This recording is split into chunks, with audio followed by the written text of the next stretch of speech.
રાજ્યના મંત્રી કાંતિભાઈ અમૃતિયાના મોરબીના લોકો કંઈક આ રીતે વાજતે ગાજતે વિરોધ કરવા નીકળ્યા। પીવાનું પાણી આપવાની માંગ સાથે નાગરિકો મહાનગરપાલિકાની કચેરી પહોંચ્યા। મોરબી શહેરના શનાળા રોડ પર આવેલ ઋષભ પાર્ક સોસાયટીના દાવા પ્રમાણે છેલ્લા 3 વર્ષથી પીવાના પાણીની સમસ્યા છે। વારંવારની રજૂઆત છતાં માત્ર આશ્વાસન જ મળ્યા અને નક્કી પરિણામ ન આવતા નાગરિકો ગાદલા ગોદડા લઈને મહાનગરપાલિકા કચેરીએ પહોંચી ગયા। કચેરી પરિસરમાં જ ભોજન કર્યું અને કમિશનરને રજૂઆત કરી। છેલ્લા અમારે 3 વર્ષથી અમારે પાણીનો ગંભીર પ્રશ્ન છે। વારંવાર અમે નગરપાલિકાએ રજૂઆત કરી, તોય છતાં તંત્રએ અમારી કોઈ પણ ફરિયાદ અમારી સાંભળેલી નથી। વાતમાં અમને કહી દઈએ કે ચાલુ થઈ જશે, ઘરે પહોંચો, પછી અમે ઘરે પહોંચી પ્રશ્ન રોજે રોજ 3 વર્ષથી અમારા માટે આના છે। એટલે અમે ગાંધી માર્ગનો અમે રેલીનું આયોજન કર્યું। તેમાં નાના બાળકો છે, વડીલ છે, યુવાન છે, બધા ઉદ્યોગવાળા છે, બધાને કામ ધંધો।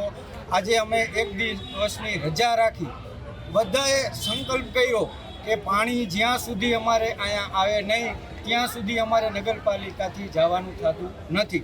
અમે આજે બધી વ્યવસ્થા કરીને આવ્યા છીએ, પાણીથી લઈ જમવા સુધીની, ને અમારે રોકાવું પડે તો પણ અમે ગાદલા પણ અમારી પિકઅપમાં સાથે લઈ આવેલા છીએ। એટલે અમારી આજે 100% તૈયારી છે। કેમેરામાં તમારે જોવું હોય તો પિકઅપમાં બધો સામાન છે અને જમણવાર પણ અત્યારે અમે ચાલુ કરી દીધો છે। કમિશનર સાહેબ આવ્યા, અમારી સાથે વાત કરી, એ વાત અમને યોગ્ય ન લાગી।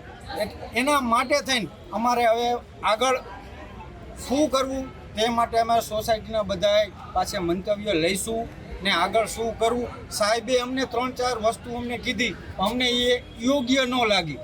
એના માટે થઈને અમારે આજનો દિવસ તો ફાઇનલ અમારે રોકાવાનો જ છે। કોર્પોરેશન દ્વારા જેટલા પણ એરિયા છે જ્યાં પૂરતા પ્રેશરથી પાણી ન મળતું હોય અથવા ઓછા પ્રમાણમાં મળતું હોય ત્યારે ડીપીઆર તૈયાર કરાવી સરકારશ્રીની મંજૂરી લઈ અને કામગીરી કરાવવામાં આવી રહી છે।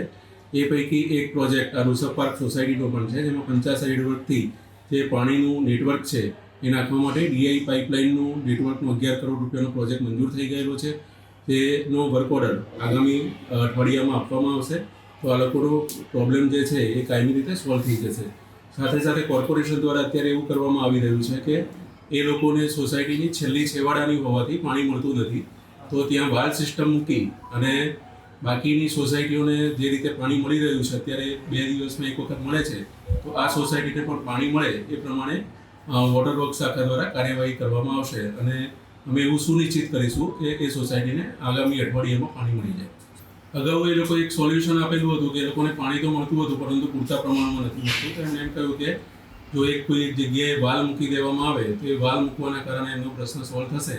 એ લોકોની ડિમાન્ડ પ્રમાણે જ અમે અમારી વોટર વર્ક શાખા દ્વારા ત્યાં એક વાલ પણ મૂકેલો હતો, છતાં પણ એનો પ્રશ્નનું સોલ્યુશન નહોતું થયેલું અને એનું પરમનન્ટ સોલ્યુશન એ જ છે કે જે ડીઆઈનું નેટવર્કનું પાઇપલાઇન નખાઈ જાય તો એનું પરમનન્ટ સોલ્યુશન થશે। ટેમ્પરરી સોલ્યુશન તરીકે અમે બાકીના 4 જગ્યાએ વાલ મૂકી અને આ સોસાયટીને પાણી મળે તે વ્યવસ્થા કરાવીશું।